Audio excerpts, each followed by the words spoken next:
नमस्कार करता हूँ।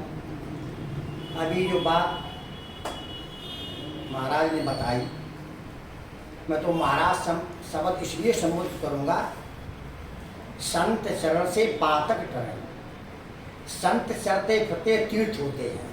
जो आध्यात्मिक चर्चा करे, भौतिक से हमको अज्ञान तरफ ले जाए, तो संति होता है। तो चार जनों को जोड़ करके आध्यात्मिक बात करे, चिंतन की बात करे, भक्ति की बात करे, वैराग्य की बात करे, वो संत होता है।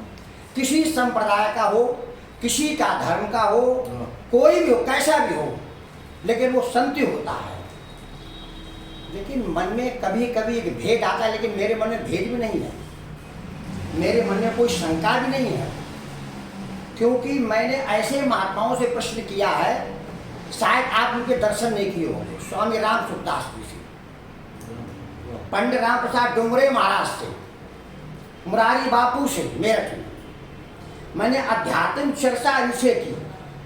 तो जो पूछना चाहते थे उन्होंने भी मेरी शंका समाधान नहीं की।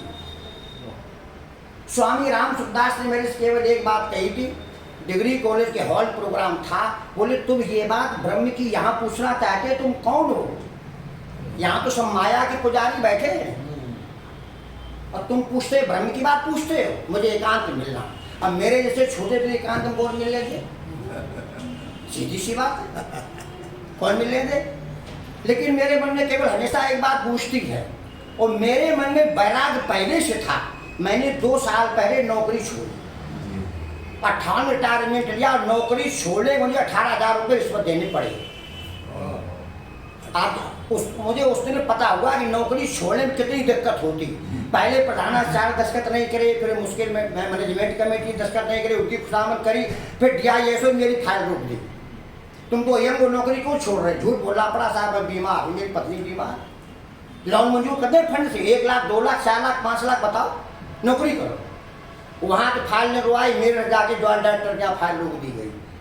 एक महिला बैठी अधिकारी बोली तुम तो यंग हो, तुमको नौकरी को छोड़ रहे? मेरे मन में एक ही बात है, मैं नौकरी करूँगा, लेकिन अब इंसान नहीं, भगवान की नौकरी करूँगा। मुझे नीचे ऊपर तरफ देखा, उसने कष्ट कर दिया। मेरे मन में एक वैराग आया था, मैं सुबह सुबह पूजा बहुत करता हूँ, तो बैठे ध्यान में बैठा था, तो ड्यूटी का टाइम हो गया, तो मेरे मन में एक बात आई कि अब जो ध्यान कर रहे हैं ये मेरे साथ जाएगा, और नौकरी ड्यूटी जाएंगे पेट के लिए ये, और पेट लायक मैंने कमा लिया है, इतनी पेंशन मुझे मिल जाए कि मुझे रोटी रूखी सूखी मिलती रहे कि मैं संतान की मनुष्य की नौकरी में करूँगा। ये मैंने भाव आया, मैं कौन हूँ, कहाँ से आया, लौट के मुझे कहाँ जाना है, मैं कौन हूँ? कोई कहे तो हरिओम, हरिओम तो 5 तत्व का पुतला, बहुत सारे हरिओम होंगे, ये जला दिया जाएगा।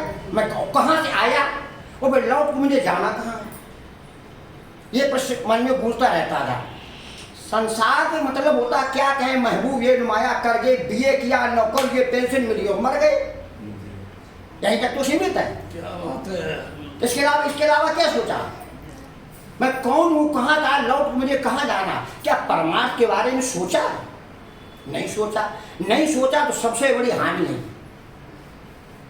क्षतिजल पावक गगन समीरा, पंच रचित अधम शरीरा। ये शरीर का 5 तत्वों से निर्माण हुआ। जलाओ जाओ, अग्नि अपना ले लेगी, पृथ्वी अपना ले लेगी, वायु अपना ले लेगी, सब अपना अपना। फिर तू क्या है? तू मुट्ठी में राख भी तो नहीं, राख भी तो उपलों की लकड़ी की होगी, तो राख भी तो नहीं है। शरीर रहते ये विश्वास को जाने में कौन हूँ, कहाँ से आया, लौट के मुझे कहाँ जाना है। अब जो अभी महात्मा ने कहा, जो अहम ब्रह्मासी हम ब्रह्म, बहुत सुन रहे हैं, बहुत मैंने पढ़ा अहम ब्रह्मासी। जो ये कहे अहम ब्रह्मासी, तो ब्रह्म में तो निर्गुण है, निराकार है, ना आता है, ना जाता है, ना जन्म लेता है, ना सुख देता है, ना दुख देता है, ऐसा है ब्रह्म। और जो व्यक्ति कहे मैं ऐसा हूं, मैं इसको मानता, मैं इसकी पूजा करती, मैंने इसको जान लिया है। अब मैं अगर कहूं तो मेरी स्थिति ऐसी है, जो कोई कहे, जो गूगा गुड़ खाए के कहे कौन मुख स्वाद। जैसे डेली नोन की था गई ब्लेंड, और आपन घर पानी में था बतावे कौन? आत्मज्ञानी व्यक्ति ऐसा है, जैसे डेली नोन नमक की डेली पानी में डालो को ऊपर आ जाओ, वो आएगी, मिल जाएगी। गूंगे को गुड़ खिलाओ, मीठा लगे लेकिन उस स्वाद को नहीं बता सकता, वो नहीं बता पाएगा। ठीक आत्मज्ञानी ऐसा ही होता है। आत्मज्ञानी अपने सुख को बता नहीं सकता, अपनी परिभाषा वर्णन नहीं कर सकता है। जो तू चाहे मुक्ति को छोड़ दे सब आस, और मुक्ति जैसा हो रहे सब कुछ तेरे पास। और हम आस लिए बैठे, हमें मुक्ति की आशा है, धन की आशा है, या बच्चों की आशा है, या मकान की आशा है। तो मुक्ति कहाँ बात करते तुम भगवान की, और जुड़े माया से। जो व्यक्ति माया से जुड़ा हुआ है और वो व्यक्ति कैसी बात करता है, वो ऐसी बात करता है, मुख से तो मीठी बोले और हृदय कुमती आन, कहे कबीर ते लोग ते रामू बड़ा सयान। मोर बड़ा सुंदर बोलता, आहार उसका क्या होता, सब खाता। हमारी वाणी तो ऐसी होगी, हम सुंदर बातें करते, मीठी बोलती, लेकिन आहार मेरा काय का है। अगर हम अधिकारी बैठे तो बगैर 10,000 लिए धक्का नहीं करेंगे फालतू। जो जिस जगह पे बैठा हुआ वहां बगैर रिश्वत के काम नहीं करता। हमारे यहाँ एक कमिश्नर से एक व्यक्ति रिटायरमेंट हुआ, मैं आपको अपनी बताऊं, गांव का धोबी जात का, बहुत सारा धन इकट्ठा किया उसने, 2-3 उसके पेट्रोल पंप है। लेकिन जब गांव में आया तो उसने एक पार्टी करी, धार्मिक आयोजन किया, लोग खाना खाने नहीं गए। क्यों नहीं खाना खाने गए? कहा यार तेरा धर्म का पैसा, नंबर 2 का रिश्वत ने कहा हम तेरा नहीं खाए, मेरी बुद्धि ऐसी हो जाएगी भैया। सही कहा। और प्रमाण है आपके साथ, महाभारत के युद्ध में भीष्म पतैया सैया बन लेटे, 5 पांडव, श्री द्रौपदी गई। तो जब जो उस समय भीष्म पितामह ज्ञान का उपदेश, राजनीति उपदेश जब पांडवों कर रहे, द्रौपदी हंसी आ गई। तो द्रौपदी ने पूछा, पितामह उस दिन तुम कहाँ थे? हमारी लाज लुट रही थी, कृपाचार्य द्रोणाचार्य बैठे थे, आप बैठे थे, अश्वत्थामा बैठे थे, और मेरी साड़ी खींचे जा रहे तो आप नीचे नाड़ किए बैठे, उसको ज्ञान कहाँ गया था? एक ही बात कही थी उसने, बेटी तो सत्य कहती है, मैंने पापी दुर्योधन का अन्न खाया था। आप 33 दिन हो गए मुझे सैया पर लेटे, एक बूंद मेरे रक्त से निकल चुका, मेरी बुद्धि निर्मल है।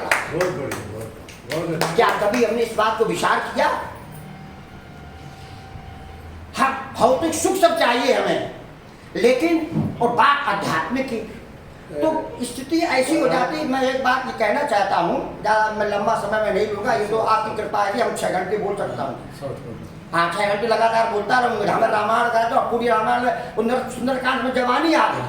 Very good. हम बताएं आपको, हम परमात्मा ऐसी कृपा है, कॉलेज में रहते हुए मैं हमारे अध्यापक उसी कॉलेज में थे जिसमें हम जगह बैठे आचार्य जी हमारे विद्यालय में आध्यात्मिक इतनी किताबें रखी, किसी अध्यापक ने पढ़ी ही नहीं, और जैसी आई वैसी ही रखी रही।